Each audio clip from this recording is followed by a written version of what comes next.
the same thing. All right, so there's an old quote here, Dante Scarnecchia. I don't know if any of you know who he is, right? But I think we're at a point here as an organization, as a staff, where, it made me think of this. He says you got to take the people that we've been given and you got to get the most out of them. You got to get them to play at the highest level possible. That's what we all strive for. And I think that we're kind of at that point here. We have who we have, right? We're going to start working with this group of players, the strength and conditioning staff, the performance, sports science, nutrition, the athletic training room have done a great job kind of executing phase one, and we're kind of turning the page. So now the entire organization will start working with the players. We're moving into phase two, the identity program. It's 25 days total. It's 23 days prior to spring break and then 2 days once we get back. And, I think we're trying to really want the players to have 100% focus and attack the work, right? We kind of define this for the players, right? Identity is the qualities and beliefs that make a group different than other people. And I think every team around the country does an off-season program. We would like to think that ours is an advantage, that we do it better, and that we have a very specific plan in this area, right? So the key here is that the players make a commitment to do the prescribed work the right way, really believe in the power of routine, structure, discipline, and certainly this workload will challenge the self-discipline of the players, right? We need to control the controllables. And we need to work hard to create the identity of our team. And that starts inside out, right? It starts with the players as people. We all know that significant change is always made from the inside out. So we'll start this process today. This is number one. We'll do 15 of these. So we look forward to it. What questions do we have here?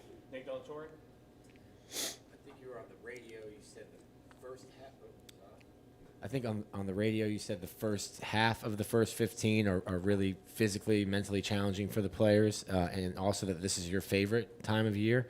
Why is this your favorite? And maybe if you can get into specifics, what are they doing during this phase in terms of the workouts and stuff? Well, I think it's a combination of conditioning, right? So you're creating a certain toughness.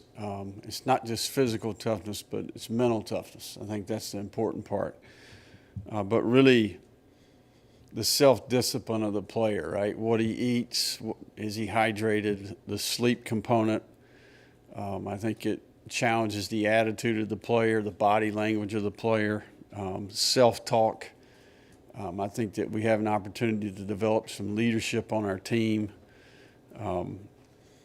I think that they get in positions where they got to choose what they're going to say, and ultimately it gives our staff, the coaches, an opportunity to model what we would expect from the players from a leadership standpoint. So it's really our first opportunity with the core of our team that's here to work with the staff, right? And you have attrition, right? So it's a new group. There's new roles. And although we're year one, there's a lot more newness, but each year, even in year 2, 3, 4, it's a chance to really establish expectations and get started in developing the identity of your team. So, and this is all really intangible based, right? This has nothing to do with physical talent or ability. These are all things that, every player that's in that indoor facility this afternoon will have a chance to improve at. Paul Pasqualoni got a job with the Panthers. I was wondering if that his job title, that role, is one that you want to have, or is a role that you thought he was uniquely able to do, and if you'll try to fill that self-scout, advanced scouting. Yeah, no, Paul, man, we're excited for Paul. I was so impressed with Coach P, just as a person. Obviously his not only knowledge but wisdom in terms of how to apply that knowledge. I mean, the guy's done a lot of different jobs at a lot of different levels. unique in his ability to understand all three phases of the game. So we were excited for him. You know, as he said going out the door there, he said, you know what, I got one more chance to get on the field and coach. So, you know, and I think that's the thing I respected about Coach P is he loves the game. He loves working with the players, loves making the players better. He's got a passion for people. And it was a no-brainer to try to keep him here. But we're excited for him, man. And you know, I knew as soon as Coach Rule called me that, you know, that was going to happen. So you meet that guy, you're gonna try to get him in your organization. So, but I do think that role is, you know, we'll start searching for somebody to kind of give those responsibilities to. Whether that's someone in the building or someone new, we'll decide as we go here. David Whitley. You say the identity program in phase 2. Would it be correct to say it sounds almost like this would be the modern day version of maybe the Junction Boys in Texas A&M, where they took them out and after Yeah. the fact. Is that oversimplifying it, or is that sort of? Yeah, I mean, I think it's much like every football program at any level. You know, I think that there's a certain basic training component to what you do. This is how we do ours, right? I would like to think we are a little bit modern, a little more modern in our approach than some of those things I've read about Junction Boys, but a little bit more of a new school approach. And certainly, you know, I think it's what I would describe it as it's design difficulty, right? So we're trying to present adversity to the players in a lot of different forms. We know that growth comes from struggle, right? We want to introduce adversity, design difficulty, right? That's what we do, right? And I'm hopeful that we'll create and equip the players with some tools and intangibles that will help them down the road, not only when we compete in the fall, but also in life. Could you give us maybe one example of what the difficult thing might be, say like this afternoon in the weight room or something along Yeah, I those mean, I lines? think it's simple execution of the job, you know, simple execution of the task at hand, the ability to do what you're being asked to do, you know, with fatigue, with detail being presented. We'll have, you know, without talking about the entire program, I think you're given instructions and you got to execute the task at hand, right? So trying to recreate the game, you know, 1 rep equals 1 play. We don't necessarily want to have a survival approach, right? We want to try to, we don't want to pace ourselves, right? We want to really, you know, prepare ourselves to play our brand of football, and that's to play with, you know, fanatical effort. And, you know, we'll present those opportunities this afternoon. Matt Baker. Hey, Billy. Obviously, this phase is named identity. What's the identity you want your program to have? Yeah, that's a pretty general question there. You know, I mean, I think that the things that we mentioned earlier, you know, we're trying to teach a set of values here. You know, integrity is important, right? I think that this program will challenge your integrity because you're gonna have to tell yourself the truth, right? You're gonna, you know, you're always having to answer that question: am I doing the very best that I can do? Am I cutting a corner that nobody knows about or not, right? Am I living a lie? Whatever the case may be. You know, I think honesty is a big component here. I think that we want to have a team that's together. You know, a group that's selfless. We want to have guys that are known as being great teammates. I think this game gives you that opportunity. Discipline, effort, toughness, and then a certain level of belief, right? I mean, I think that's what we're trying to establish here as our identity as an organization, as a football team. We want to compete with those things in mind. When people talk about our team, we like to think they would talk about those traits. And then as you filled out your staff, and I don't mean just coaching staff, I mean the whole thing. Every job, of course, is different. But are there kind of 1 or 2 traits that you're looking that kind of transcend the jobs that you're looking for in everybody? Yeah, I think a sincere, authentic care for people. You know, someone that has a genuine approach relative to they really care about people and they're in the profession to directly impact and potentially be the difference in young people's lives. And also, I think there's a little bit of that. They can put their ego on the shelf and really be a good teammate within the organization. And then we're looking for expertise, right? Competency at the job that they are asked to do. Whether they have competency already or we think that they're going to grow and develop into that role. And then I think that lastly, the recruiting footprint or personality or network skill set that they bring to the table from recruiting dynamics. So it's really 3 parts to every person that we hire in that order. Alan Taylor?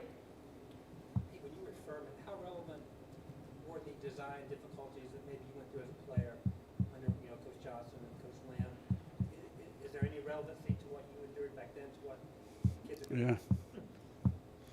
I think, every stop along the way as a player or as a coach, I think that what we did at Louisiana the last 4 years was really a conglomeration of all those experiences as a player and as a coach. And then as you hire people, they give you input. They bring up an idea that's obviously better than what we're doing. So you're always tweaking and tinkering your current systems.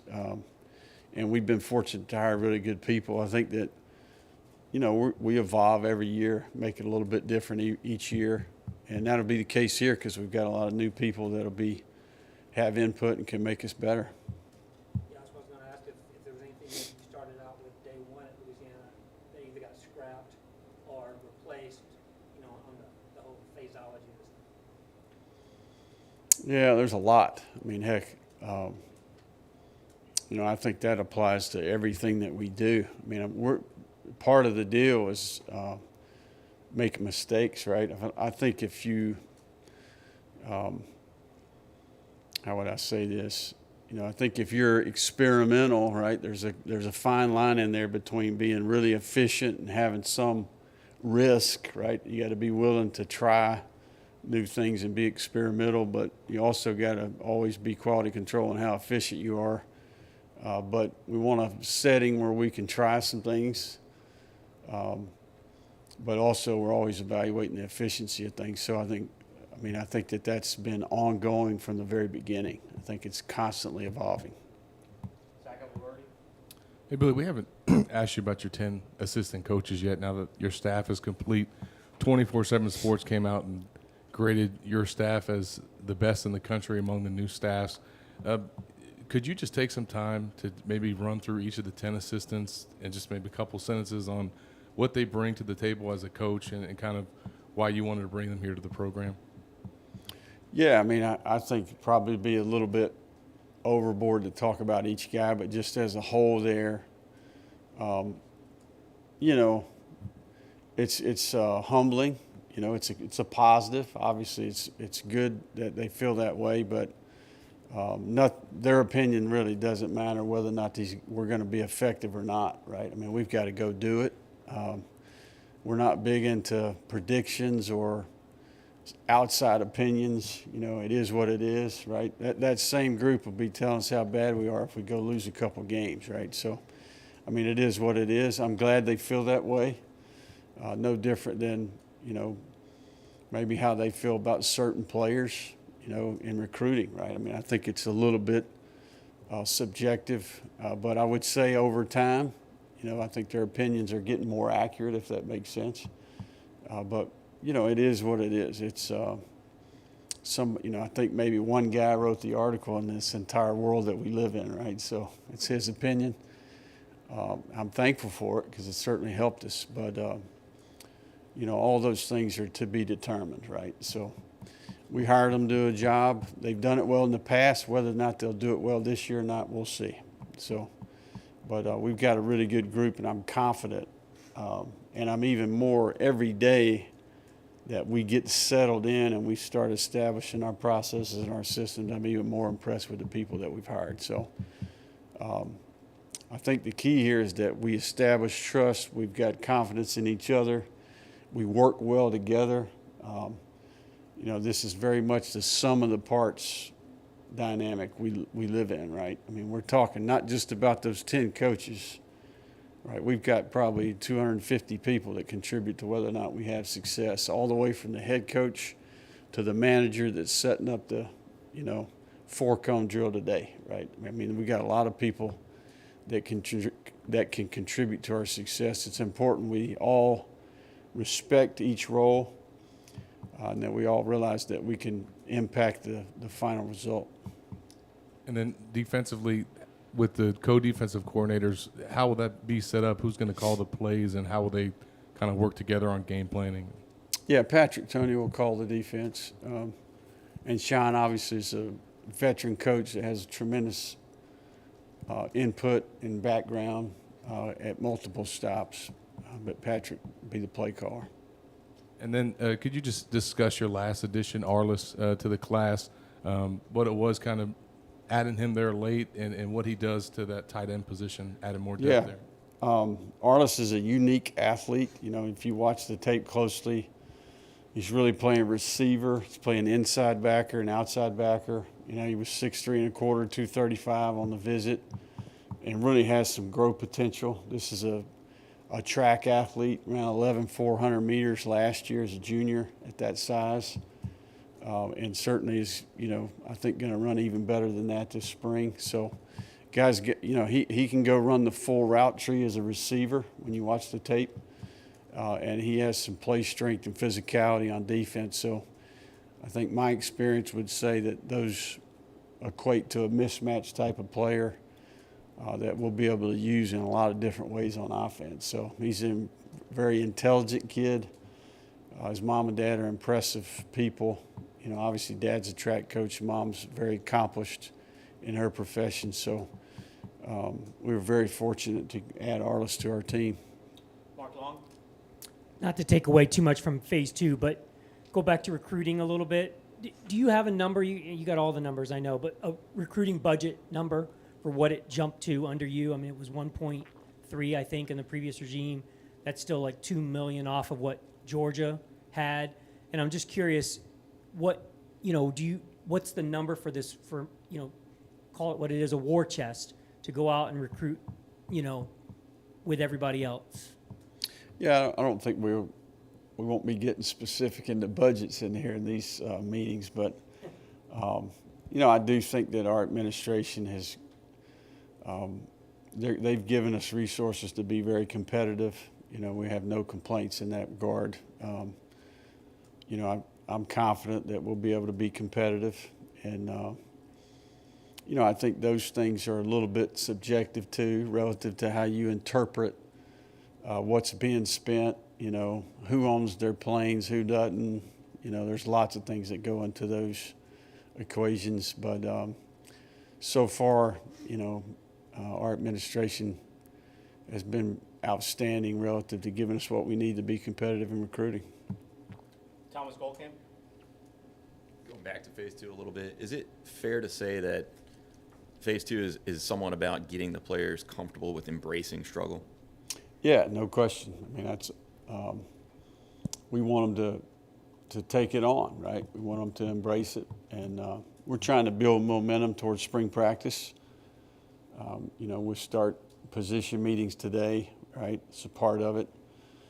You know, each one of these 15 days we'll have a position meeting. You know, we'll start implementing some football into what we do. You know, that's kind of part of that transition into spring practice, which will start March the 15th. So, yeah, definitely part of it. Edgar Thompson? Yeah, I hope you're not applying your identity principle to the reporters covering you. I think I fell short in a few of those.